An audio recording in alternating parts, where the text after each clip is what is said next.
All right, let's talk about Munich RE now. The stock has fallen 4.5% in Tradegate trading versus the Xetra close yesterday, so indicating a big loss this morning. That's after the world's biggest reinsurer posted results that miss the street's estimates. The industry as a whole has suffered a record year for natural disaster claims. Catastrophes resulted in a loss of 476 million euros at Munich RE's property and casualty unit for the year, compared to the profit of 2 billion euros a year earlier. Joining us on the phone from Munich is the CFO, Joerg Schneider. Joerg, profit actually rose 10.7% in the fourth quarter, $666 million, still missing the street's estimates on a lot of metrics. What do you put that down to? Why was the street not well informed? Did they not do their homework? Was it your communication strategy? What was the problem? No, they did their homework, but the severe accumulation of natural catastrophes dominated our full-year result. And even in the fourth quarter, we had from the California wildfires enormous losses, and therefore this was perhaps a little bit underestimated by the analysts.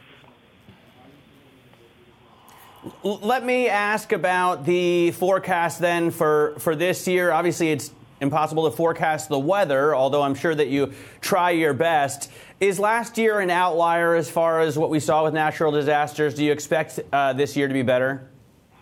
That is very difficult to say at the beginning of the year, because this kind of volatility of major losses is typical for our business, and that is where Munich RE is good for, to help the insurance industry to manage that volatility. How should I say, the correlation between last year's weather and this year's weather is pretty low. Therefore, all the attempts to forecast the weather, especially the intensity of hurricanes, are at a very infant state at the moment. Therefore, it's difficult to predict. Yeah, good morning. Guy Johnson in London. What does the drop in stock values that we've seen in the last 24, 48 hours mean for the portfolio? And what would a 3% yield on a US 10-year look like for you? On balance, we are beneficiaries of these developments. So first of all, we also have our losses on our equity portfolio, but it's relatively low, typically between 5 and 7% of our investment portfolio. But we've been suffering from these enormously low interest rates during the last couple of years. And this, I would call it normalization, is good for us and good for the insurance industry.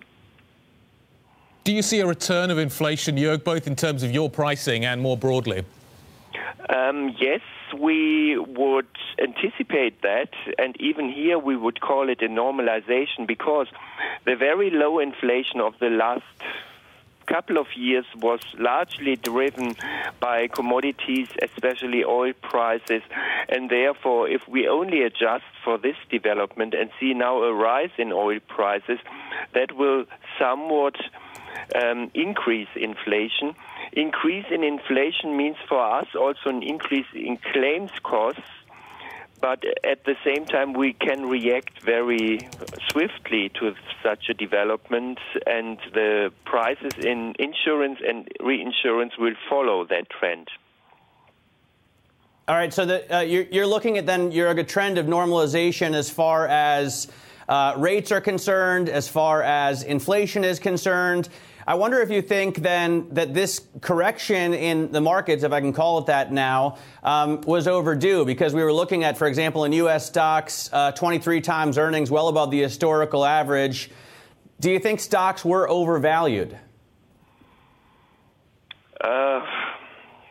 No, not overvalued, because it's also a function of the interest rates, and everybody was desperately looking for alternatives to the tightened credit spreads and to the very low level of government bonds interest rates.